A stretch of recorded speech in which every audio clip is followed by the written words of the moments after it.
Olá pessoal, sou o Cher Soares, sou empresário, sou um líder empresarial, sou palestrante e consultor especializado na área de liderança. E esse é justamente o nosso tema de hoje, liderança, e nós vamos discutir a liderança tridimensional. A liderança tridimensional é um conceito extremamente prático e efetivo para líderes que querem grandes resultados e que desejam fazer a história como grandes líderes e provocar diferentes resultados excepcionais com as pessoas da sua organização. A liderança tridimensional é um conceito desenvolvido por mim aqui na Triunfo Consultoria e hoje eu quero discutir um pouco esse tema com vocês. Um tema que é muito útil para qualquer que seja o nível de liderança que você exerce e, sobretudo, para aqueles que desejam ser grandes líderes algum dia. Isso posto, pegue seu bloco de anotações, retorne as suas poltronas para a posição vertical e vamos discutir a liderança tridimensional. O ponto de partida para se discutir liderança é justamente entender, perceber como é que você enxerga a liderança. Se você enxerga a liderança como uma coisa que é inata ou como algo que pode ser aprendido, que pode ser desenvolvido. Evidentemente que você tem que partir do pressuposto que líderes são efetivamente pessoas que querem liderar. Ou seja, o que se espera de alguém que está em posição de liderança é que lidere. E a premissa para isso é que tenhamos pessoas que queiram liderar. Se você é alguém que quer liderar, efetivamente será mais fácil você ser reconhecido como líder. Afinal, como dizia Margaret Thatcher, ser líder é como ser uma dama. Se você precisa dizer que você é, então você não é. A questão é, quanto tempo leva para se aprender liderança? Quanto tempo leva para você amadurecer na função, na posição, na cadeira de líder? E aí é que existe a grande armadilha. Todos nós sabemos que o amadurecimento cronológico, ele é, por definição, lento, pois ele é temporal. E ele depende de um volume de experiências, acúmulo de experiências e de aprendizados ao longo da sua jornada. O que ocorre é que um líder que se desenvolve apenas cronologicamente corre risco de errar em excesso, de repetir os erros e de, com esses próprios erros, acabar fazendo da sua equipe o seu laboratório de experiência, o seu tubo de ensaio e acabar criando verdadeiros cobaias e criar processos que acabam se retroalimentando e gerando problemas na sua própria imagem como líder. Então, o ponto de partida é o que significa ser líder e como acelerar esse processo de desenvolvimento da liderança para que, uma vez sentado na cadeira de líder, você possa fazer o que se espera de todo líder, que é liderar. E vamos começar com a seguinte reflexão. Ser ou não ser? Eis a questão. Esta é uma reflexão filosófica que nos acompanha há muito tempo. Será que eu sei o que significa ser aquilo que eu quero ser?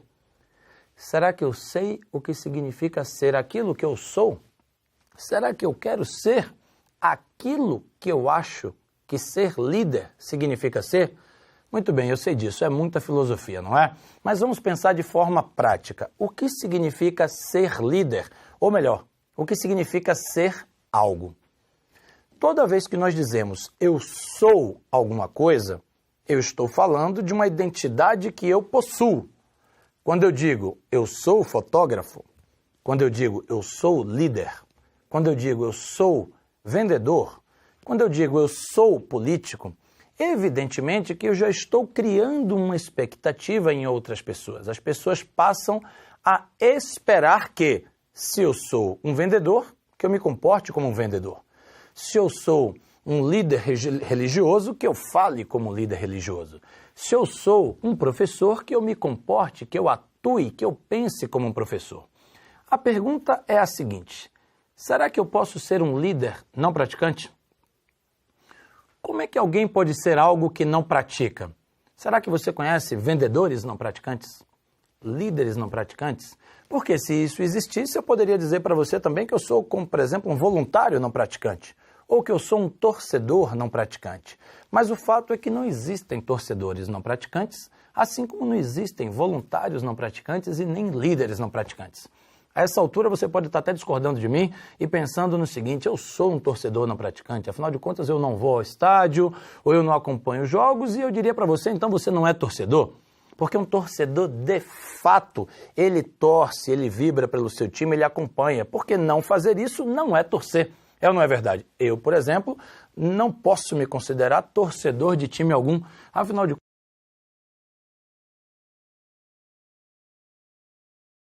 em época de grandes shows. Então, eu não posso ser algo que eu não pratico. Por consequência, eu não posso ser um líder não praticante. Então, para que eu seja percebido como líder, eu tenho que liderar. E a premissa é, para liderar, eu preciso querer liderar. Uma outra pergunta para você. Por que nós precisamos tanto dos líderes? Por que os líderes são tão valiosos, tão importantes? Por que existe tanta dedicação a esse tema de liderança? E a resposta é muito simples. O fato é que pessoas precisam ser lideradas. Sem liderança não há mobilização. O que ocorre é que em qualquer que seja o sistema, na hora H, as pessoas sempre escolhem um desses 3 papéis que vocês estão vendo aí na tela. Em qualquer que seja o organismo, na hora H, as pessoas escolhem uma posição, elas assumem uma postura, elas adotam um determinado padrão de comportamento. Eu vou dar alguns exemplos e você certamente vai conseguir pensar em algumas pessoas. Na hora H, existem aquelas pessoas que são consideradas os verdadeiros agentes da mudança. São aquelas pessoas que constroem valor. São aquelas pessoas que pilotam o sistema. São aquelas pessoas que, de fato, fazem acontecer. São os que batem o tambor, são os que engrossam as fileiras, são os que mobilizam outras pessoas. São, efetivamente, os agentes de mudança. As pessoas que puxam o carro, as pessoas que fazem acontecer. No extremo oposto, eu tenho aquelas pessoas que eu posso considerar os oponentes, que eu carinhosamente chamo dos black blocs culturais. Os vândalos corporativos, os sabotadores do sistema. São aquelas pessoas que, além de não se engajar em um processo de mudança, em um processo de construção do valor, eles praticamente remam contra. São a turma da oposição, são a turma que apenas diz o porquê não fazer, são aquelas pessoas que dizem isso não vai dar certo, não pode ser feito, já vi esse filme antes, não tem jeito, e sem perceber, ou infelizmente, às vezes percebendo, acabam jogando contra. E no meio desses 2 extremos estão aquelas pessoas que só trabalham lá. São os neutros. E a neutralidade costuma ser a maior parte da população. Então, para pensar. Na sua empresa, você que está assistindo o vídeo, na sua empresa, de todas as pessoas que trabalham aí, pega teu bloco de notas, pega a caneta e faz uma anotação agora rapidamente em 3 segundos. De 100% das pessoas que trabalham na sua empresa, quantas você percebe como verdadeiros agentes? Quantas vocês percebem como verdadeiros oponentes? E quantos simplesmente trabalham lá? São os neutros da organização. E você vai perceber que talvez o seu resultado, a sua anotação, seja relativamente parecido com esse dado que tem aí na tela. E esse é um dado de pesquisa. Uma pesquisa que foi feita com muitas empresas, muitas pessoas, que acabou descobrindo um padrão onde, na média, 21% das pessoas são consideradas engajadas, 18% das pessoas são consideradas ativamente desengajadas e 61% das pessoas são consideradas não engajadas. Como diria Einstein, forças opostas com mesma densidade e massa tendem a se anular. Então imagina você, que você está insatisfeito com determinada questão, que vocês querem promover alguma mudança, mas dentro do mesmo sistema onde você quer ver algum tipo de mudança, eu tenho 20% das pessoas que puxam para um lado, 18%, 20% que puxam para o outro e 60% que esperam para ver o que é que vai dar. Vai dar no quê? Não vai dar em nada. Vai dar naquilo que a gente chama de inércia empresarial. Ou vai dar naquele processo de uma mudança lenta, uma mudança extremamente letárgica, que inclusive desestimula os grandes agentes. Então a primeira pergunta para você é, você provavelmente fez aí a anotação, quantos por cento das pessoas você percebe como agentes, quantos por cento são neutros, quantos por cento oponentes, e eu te perguntaria agora direto para você. E você? Agente, neutro ou oponente? Olhando aqui no fundo dos meus olhos como você se vê, E quais são as evidências que você tem para sustentar, por exemplo, que você é um grande agente de mobilização, de construção de valor, criação de valor e agente de mudança dentro da sua organização. Então isso é fundamental. Precisamos ser mais agentes e precisamos de mais líderes, porque são os líderes que criam os grandes agentes. E se nós não tivermos agentes, nós não teremos mudança. E se nós não tivermos mudança, nós não teremos os resultados de que precisamos e que queremos para que possamos reconhecer a todos nós mesmos. Então o fato é, se você é líder, você precisa saber explicar o seu papel dentro da organização. Você precisa saber explicar o que é que você faz aqui. Você trabalha com o quê? Você é pago para quê? E está aí a pergunta que eu faria para você. O que você faz na sua organização? E o fato é que se você não conseguir explicar em 10 palavras o que você faz, pode ser que você talvez não saiba. Parou para pensar? Com frequência, a gente tem muita dificuldade de responder objetivamente o que é que eu faço aqui. Qual é o meu papel principal? Qual é a minha missão principal dentro dessa organização? E, sobretudo, para líderes, senhoras e senhores, não existe absolutamente nada mais frustrante do que um líder que não sabe explicar por que ele está fazendo o que ele está fazendo. Então, se você é líder, esse é um ponto muito importante. Por que você faz o que você faz? Saber explicar isso, ter essa resposta na ponta da língua, é um indicador de que você sabe o que você está fazendo. E se você sabe o que você está fazendo, é porque você é um líder maduro. E essa é a questão. Nós temos, como líderes, que amadurecer. E para amadurecer, eu preciso considerar que eu tenho um cérebro com 2 hemisférios e que um lado do meu cérebro precisa administrar mais a coisa, que é o lado mais gerencial, e com o outro lado eu preciso liderar mais as pessoas. Lembre-se, processos, coisas são gerenciáveis. Pessoas precisam ser lideradas. E é aí que entra a hora de reorganizar os seus conceitos de liderança. Por um breve intervalo de segundos, se você tivesse que responder prontamente, na ponta da língua, o que é liderança para você? Se houvesse nesse exato momento 1000 pessoas em uma plateia assistindo a sua palestra sobre liderança, e você tivesse que explicar com suas próprias palavras, começo, meio e fim, o que é liderança, o que é liderar e o que é ser líder, o que você diria? E esse é um grande desafio. Nós lemos muito sobre liderança, fazemos muitos cursos sobre liderança, aprendemos muito a liderar no dia a dia.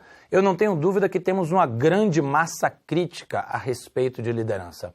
Mas como organizar isso prontamente? Talvez todos vocês que estejam me assistindo agora devam se recordar de um exemplo de um filme antigo que era o Sr. Miyagi. Já ouviram falar do Sr. Miyagi? Certamente você já ouviu falar do Sr. Miyagi. Se você tem mais de 35 anos, 33 anos, 37 anos, talvez você tenha ouvido falar do Sr. Miyagi, mas a gente tem uma versão mais atual do Sr. Miyagi, que é o Sr. Deixa eu lembrar o nome dele aqui, que é o Sr. Khan. E você vai lembrar, a época do primeiro filme do Karate Kid, que nós tínhamos um protagonista chamado Daniel San. Não era o Daniel San? E o Daniel San, ele era o aprendiz do Sr. Miyagi. E o Daniel San, a época do Karate Kid, nos ensinou coisas valiosíssimas, tais quais: pinte a cerca, ensere o carro.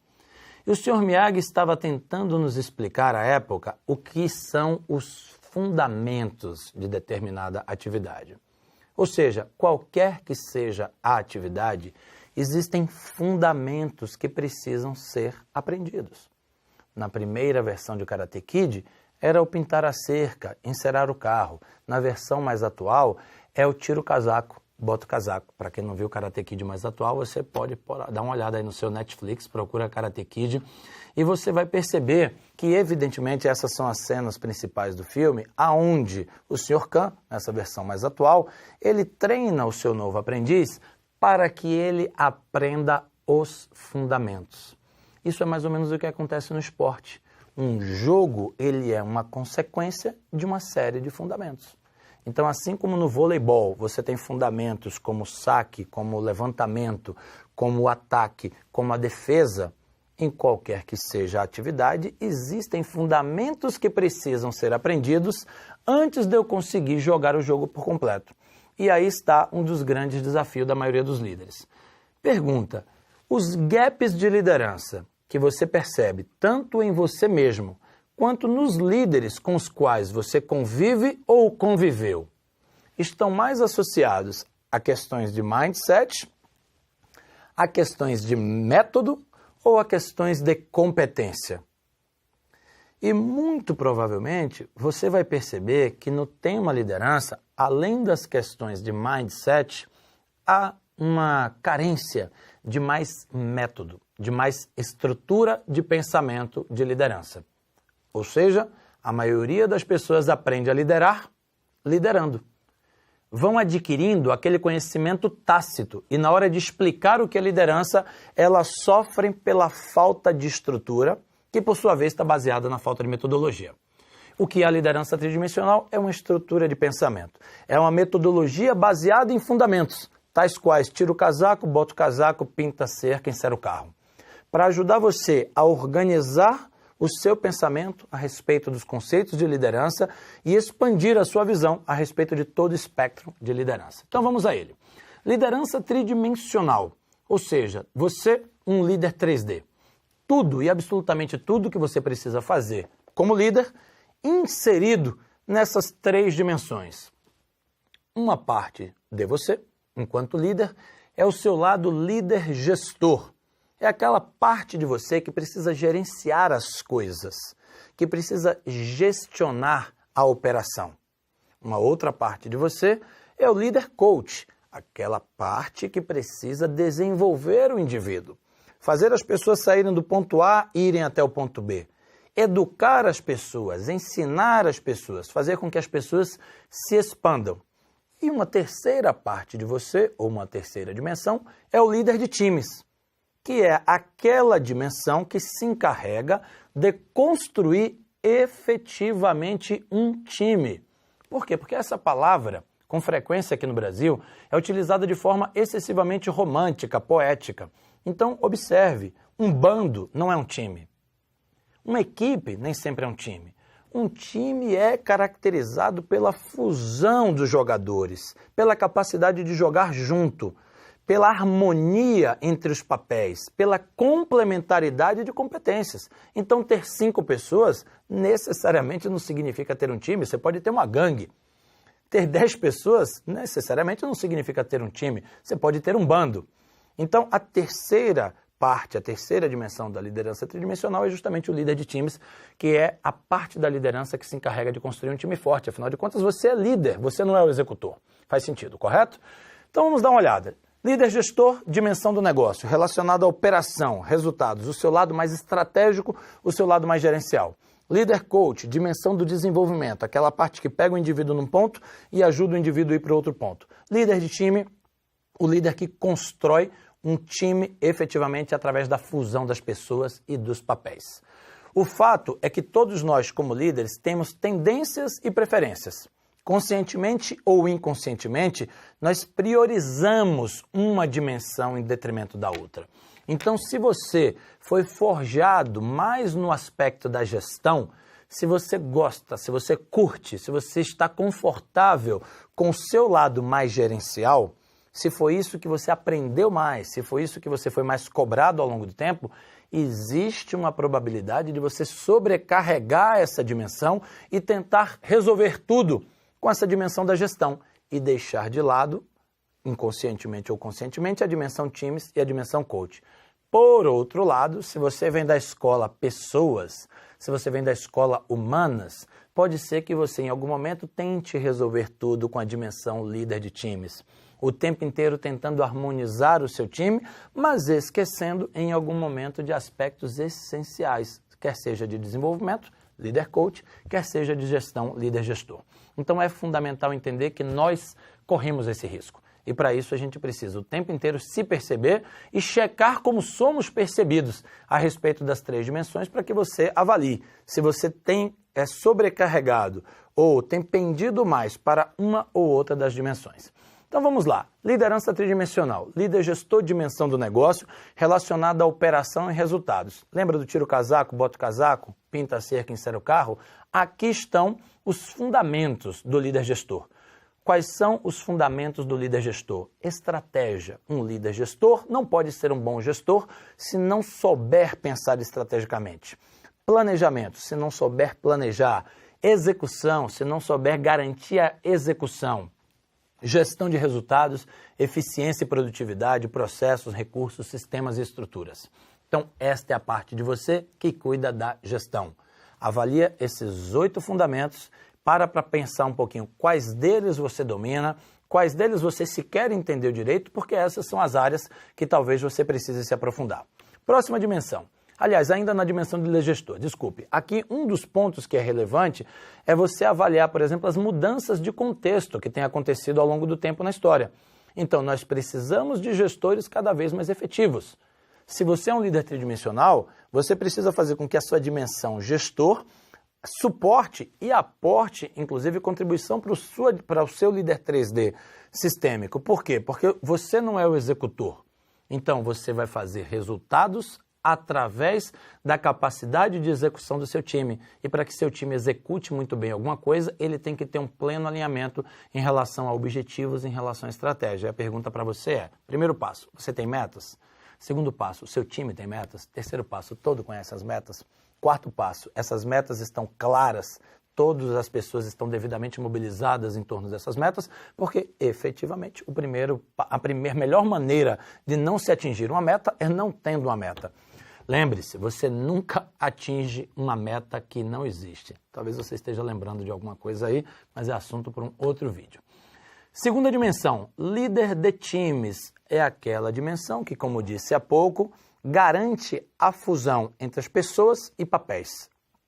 Harmoniza a contribuição funcional, o relacionamento entre as pessoas e entre os seus papéis funcionais, garantindo que um time efetivamente tenha a capacidade de trabalhar junto, de jogar junto, de produzir resultado.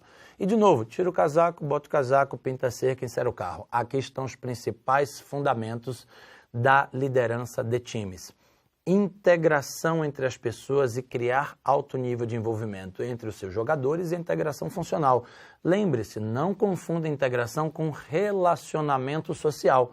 Integração é a capacidade do meu papel funcional estar perfeitamente integrado ao seu papel funcional. É a capacidade de eu passar o bastão e você pegar o bastão. É a capacidade de você me passar o bastão e eu pegar o bastão. Mobilização em prol de um objetivo comum. Avalie por um segundo. Quanto tempo você gasta convencendo as pessoas da sua equipe a fazerem as coisas?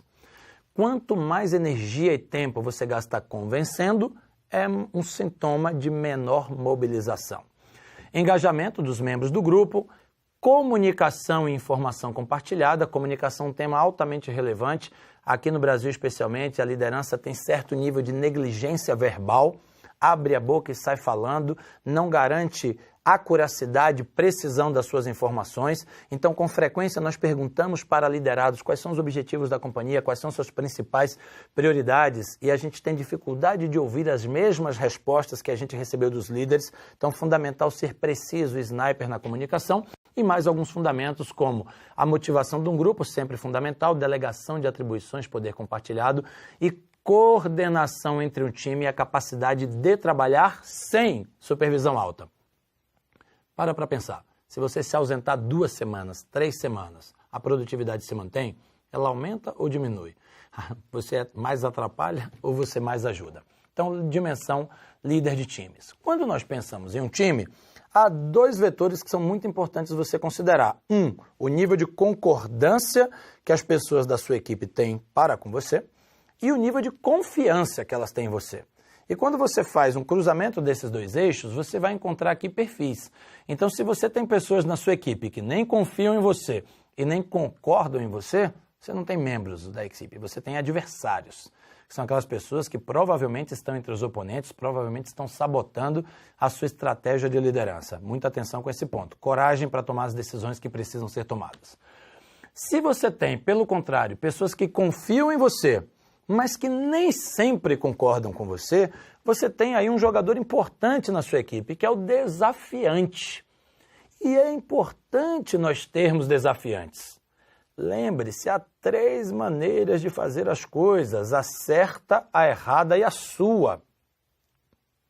E nem sempre não fazer da sua maneira significa estar fazendo errado. Então, em algum momento, eu sou da sua equipe e eu não concordo com você, mas eu confio em você. E justamente pelo fato de confiar e não concordar é que eu te desafio, mesmo você sendo meu líder, a adotar um outro ponto de vista, a enxergar as coisas sobre outra perspectiva. Então, é muito importante ter desafiantes na sua equipe. Um terceiro tipo de estereótipo seria o correligionário. Aquela pessoa que não confia em você, mas que sempre concorda com você. É aquela pessoa que balança a cabeça para tudo que você diz. E aí, muito cuidado, porque sempre que a gente ouve a expressão correligionário, nós lembramos dos políticos.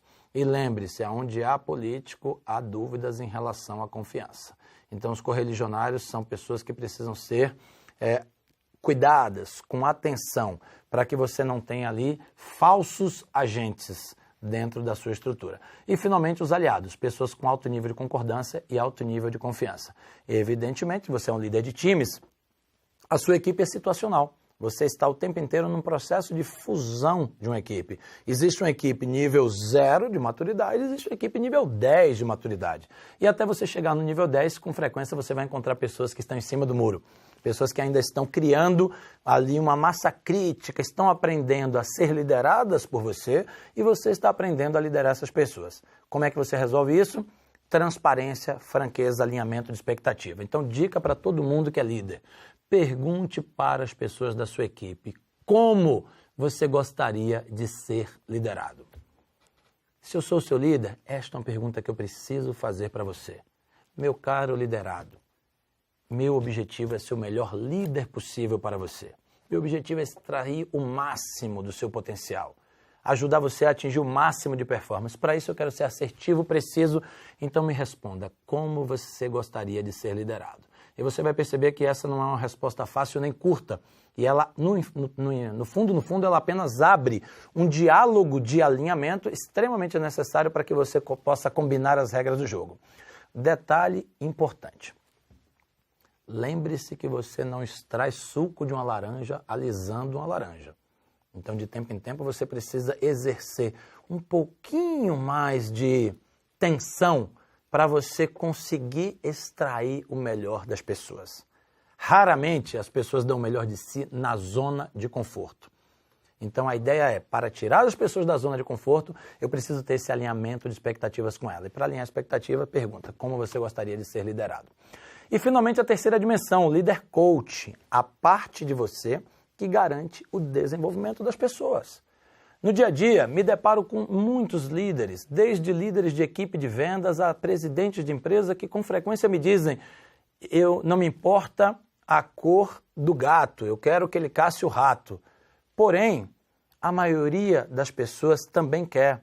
Então, se você é o estilo do líder que apenas cobra o resultado, lembre-se de que a sua equipe também quer entregar o resultado, mas às vezes ela não sabe como. Então, nós também temos que garantir o desenvolvimento das pessoas. E essa é a terceira dimensão. Líder coach, a sua parte enquanto líder que garante que as pessoas se expandam, se desenvolvam. E, novamente, tira o casaco, bota o casaco, pinta a cerca, insere o carro. Alguns dos principais fundamentos do líder coach. O treinamento das pessoas. O plano de capacitação das pessoas, o plano de desenvolvimento. Se eu te perguntar agora, liderado a liderado da tua equipe, quais são os principais gaps de competência? Quais são as principais prioridades de desenvolvimento? Está na ponta da língua? E melhor, está na ponta da língua deles, porque se não tiver, ele não sabe aonde ele tem que focar. E se ele não sabe onde ele tem que focar, ele está dispersando energia no dia a dia. E se ele está dispersando energia no dia a dia, ele não está progredindo, não está evoluindo. E se ele não está evoluindo, você não está fazendo um bom trabalho como líder coach. Então, você só é um líder coach quando você tem evidências suficientes para mostrar que aquela pessoa entrou na sua equipe de um tamanho e ela está de outro tamanho, porque ela passou por um processo de desenvolvimento capitaneado por você. E como líder coach, a metáfora que eu faria para você aqui é, seja um personal coach. Você já parou para pensar no personal trainer? Vê se você vai concordar comigo. O personal trainer é alguém que você contrata para fazer você fazer aquilo que você não vai fazer. É ou não é? Sabe por quê? Porque o ser humano tem uma capacidade incrível de roubar dele mesmo. Ele rouba dele mesmo. Você vai para a academia, você falou, hoje eu vou fazer 5 séries de 50 abdominais.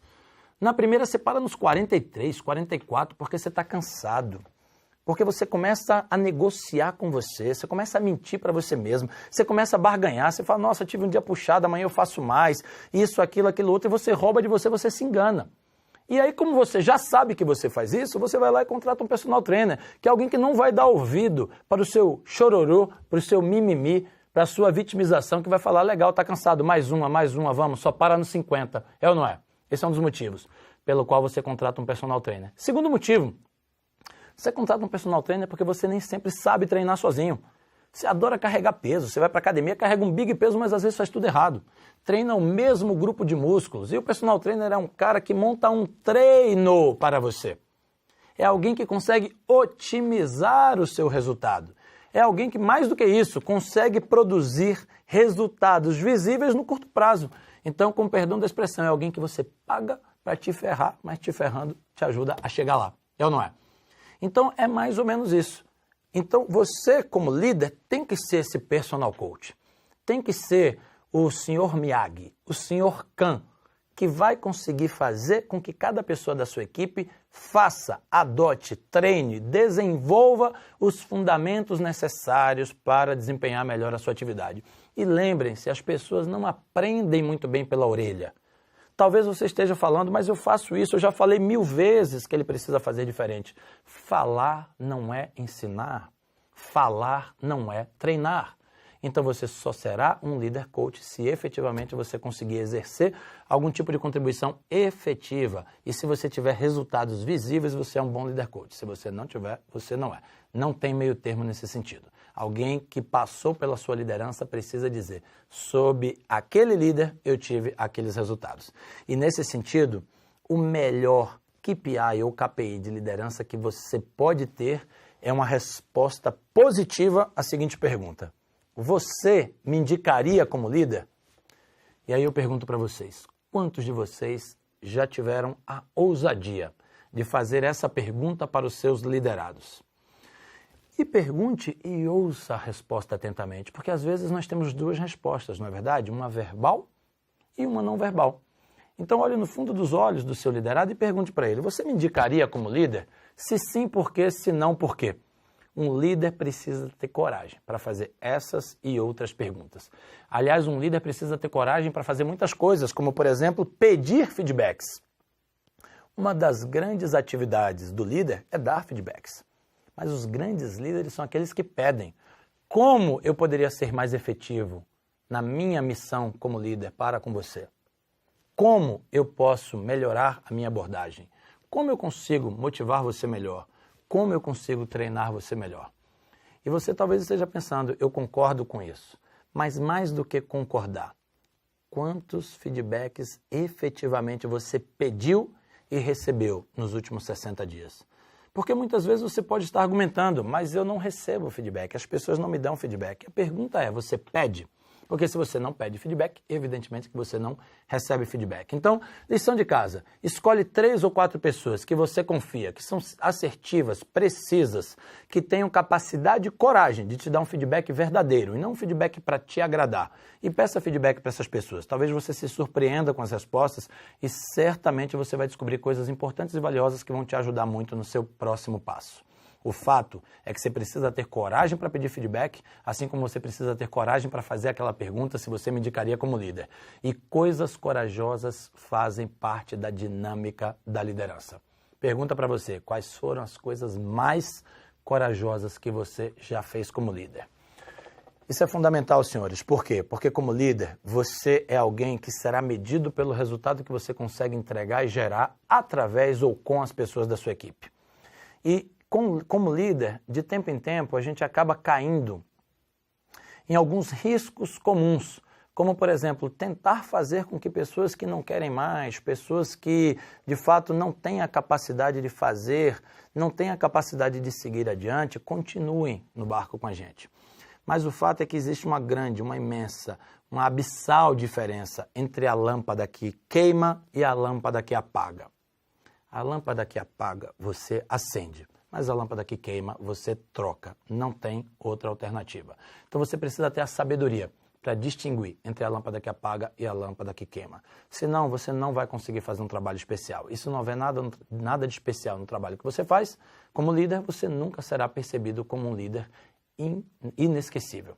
E quando nós avaliamos os líderes que passaram pela nossa vida ao longo do tempo, normalmente a gente encontra essas duas categorias. A gente encontra líderes que foram inesquecíveis e líderes que foram invisíveis, aqueles que a gente sequer consegue lembrar. Os inesquecíveis, muitas vezes, também por experiências traumáticas, né? Mas é melhor ser inesquecível por experiências muito positivas. Mas que tipo de líder você prefere ser? Invisível ou inesquecível? E a pergunta é, como se tornar um líder inesquecível?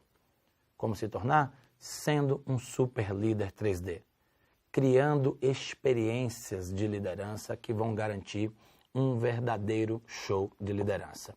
Então, esse era o recado de hoje, era uma introdução, um overview à liderança tridimensional, um bate-papo rápido, mas não tão rápido, sobre essas 3 dimensões, para que você comece a partir de agora a buscar mais informação, mais conhecimento sobre todos os fundamentos que compõem a liderança tridimensional.